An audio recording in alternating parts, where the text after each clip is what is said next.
Le Point Bourse vous est présenté par Bourse Direct.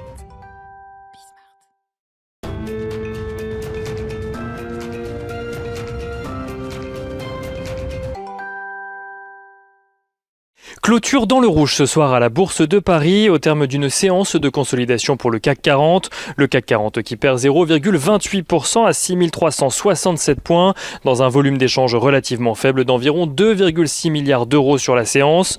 La semaine qui débute avec des craintes inflationnistes toujours présentes de la part des investisseurs alors que sera publié en milieu de semaine le compte-rendu de la dernière réunion de politique monétaire de la Fed.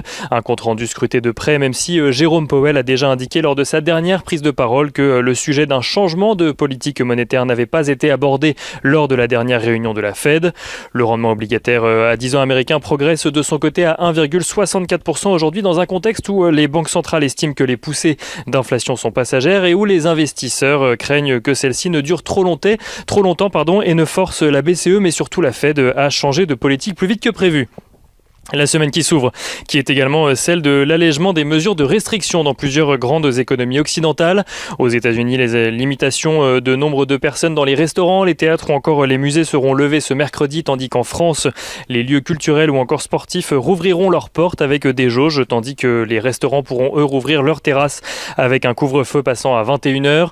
Au Royaume-Uni, enfin, les échanges pourront être un peu plus fluides avec certains pays figurant sur une green list, permettant aux voyageurs en provenance de ces pays de ne plus avoir à effectuer de quarantaine à leur arrivée sur le sol britannique.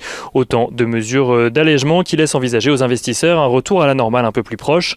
Du côté des statistiques qu'il fallait suivre aujourd'hui à présent, les investisseurs ont surtout découvert en début d'après-midi l'indice d'activité Empire State qui calcule l'activité manufacturière dans la région de New York. Celui-ci recule moins que prévu et ressort à 24,3 points au mois de mai contre 26,3 points au mois d'avril et surtout contre un consensus qui le voyait reculer jusqu'à 23,9 points.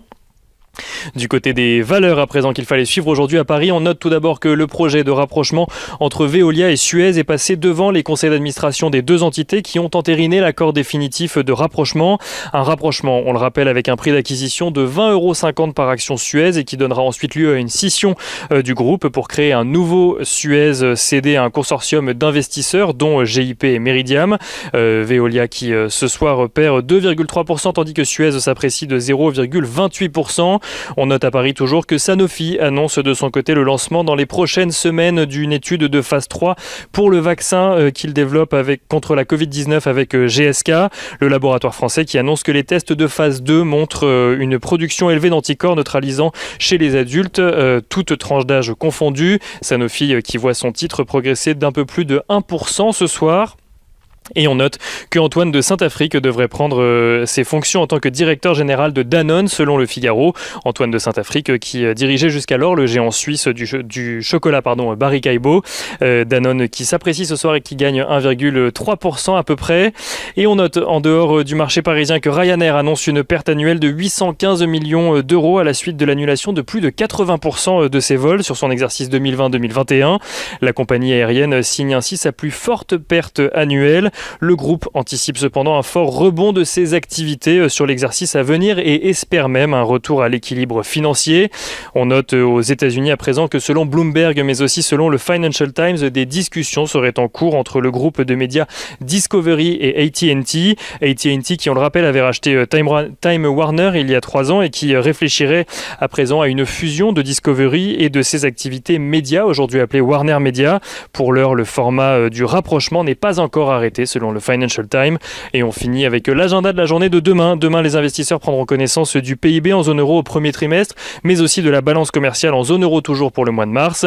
Et côté valeur à Paris, les investisseurs découvriront les résultats trimestriels de Engie ou encore de JC Decaux.